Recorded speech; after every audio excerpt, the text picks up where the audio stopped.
Polling ముగిసింది. కొన్ని రాష్ట్రాల్లో చెదురుమదురు ఘటనలు మినహా ఓటింగ్ ప్రశాంతంగా ముగిసింది. ఆయా రాష్ట్రాల్లో గతం కంటే ఎక్కువగానే పోలింగ్ నమోదైనట్లు తెలుస్తోంది.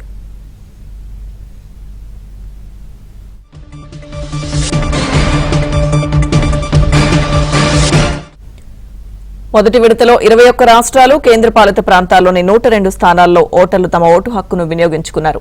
అత్యధికంగా ఈశాన్య రాష్ట్రం త్రిపురలో భారీగా పోలింగ్ నమోదైనట్లు సమాచారం. ఆ తర్వాత మణిపూర్, మేఘాలయ, అసోంలో ఎక్కువ మంది ఓటర్లు తమ ఓటు హక్కును వినియోగించుకున్నారు. అత్యల్పంగా బీహార్లోనే పోలింగ్ నమోదైనట్లు తెలుస్తోంది. లోక్సభ స్థానాలతో పాటు అరుణాచల్ ప్రదేశ్, సిక్కింలోని శాసనసభ స్థానాలకు ఎన్నికలు జరిగాయి.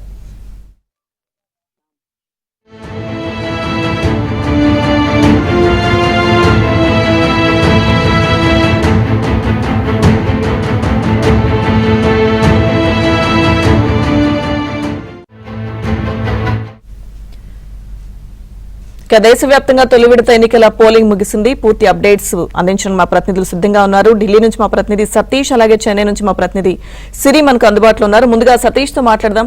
సతీష్, తొలి విడత ఎన్నికల పోలింగ్ అంటే కొన్ని చెదురుమదురు ఘట్టాలు మినహా దాదాపుగా ప్రశాంతంగా ముగిసినట్టు తెలుస్తుంది. అప్డేట్స్ ఏంటి? ఎస్ లక్ష్మీ దుర్గా, మొత్తం 21 రాష్ట్రాల్లో 102 లోక్సభ స్థానాలకు తొలి విడత పోలింగ్ ప్రక్రియ కాసేపటికి ముగిసింది. ఇక 6 గంటలలోపు ఎవరైతే క్యూ లైన్లో ఉంటారో వారందరికీ కూడా ఓటు హక్కు వినియోగించుకునేందుకు ఇప్పటికే వారందరికీ కూడా ఏర్పాట్లను అయితే పూర్తి చేశారు. దాదాపు ఉదయం 7 గంటల నుంచి సాయంత్రం 6 గంటల వరకు పోలింగ్ ప్రక్రియ పూర్తయింది. ఇక 102 లోక్సభ స్థానాలకు పెద్ద ఎత్తున కూడా ఈరోజు పోలింగ్ కేంద్రాల వద్ద బారులు తీరారు ప్రజలంతా కూడా. ఇక చెదురుమదురు ఘటనలు బెంగాల్ మినహా బెంగాల్లో అక్కడక్కడ కొంత చెదురుమదురు ఘటనలు కొంత కొనసాగాయి. కొంత బాంబుల అలజడి కూడా ఉన్నప్పటికీ కూడా అధికారులు వాటిని కట్టడి చేశారు.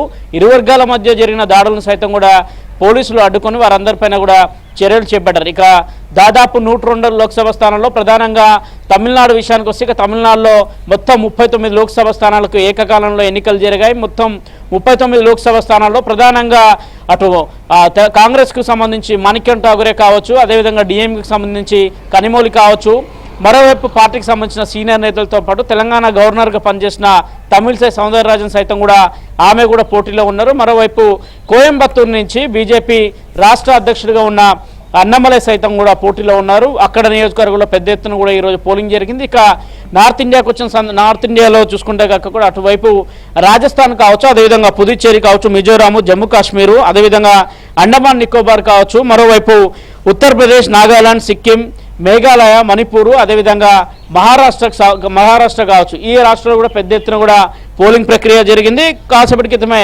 కేంద్ర ఎన్నికల సంఘం అధికారికంగా వెల్లడించిన రాష్ట్రాలకు సంబంధించి ఎంత శాతం నమోదైన పోలింగ్ శాతం చూసుకుంటే ప్రధానంగా అండమాన్ నికోబార్కి వచ్చేసి ఒకటే స్థానానికి 56.87% అయితే అత్యధికంగా పోలింగ్ శాతం నమోదైన రాష్ట్రాల జాబితాలో చూసుకుంటే పుదుచ్చేరి ఒకటి అత్యధికంగా ఉంది. 72.84%గా అక్కడ పోలింగ్ ప్రక్రియ నమోదైంది. మరోవైపు ఇక త్రిపురలో 76% నమోదైంది. మరోవైపు పశ్చిమ బెంగాల్లో 77.57%గా నమోదైంది. ఇక బీహార్లో కొంత పోలింగ్ శాతం 46.32గా మాత్రమే నమోదైంది. బీహార్లో కొంత తక్కువ సంఖ్యలో పోలింగ్ నమోదైందని చెప్పాలి. ఉదయం నుంచి కూడా ఓటర్లందరితో కూడా పెద్ద ఎత్తున ఓట్లు వినియోగించుకోవాలి. ముఖ్యంగా యువతకు మొదటిసారిగా ఓటు హక్కు వినియోగించుకున్న యువత కూడా పెద్ద ఎత్తున కూడా వచ్చి ఓటు హక్కు వినియోగించుకోవాలని ప్రధాని మోదీ నుంచి మొదలుకొని ప్రతి ఒక్కరు కూడా విజ్ఞప్తి చేశారు. కొన్ని రాష్ట్రాల్లో మాత్రం కొంత పోలింగ్ శాతం గతంలో కంటే కూడా ఈసారి మెరుగ్గా జరిగిందని కూడా ఎన్నికలకు సంబంధించిన అధికారులు చెప్తున్నారు. ఇక ఎక్కడ కూడా ఎలాంటి అవాంఛనీయ ఘటనలు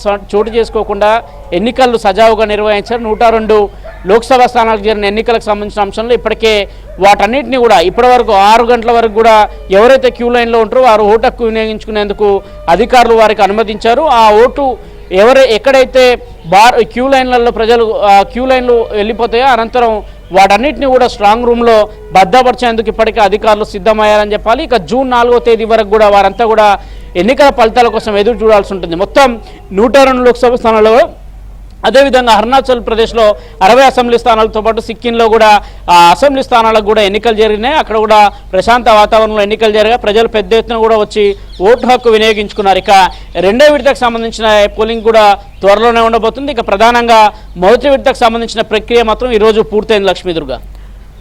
సతీష్, థ్యాంక్ యూ.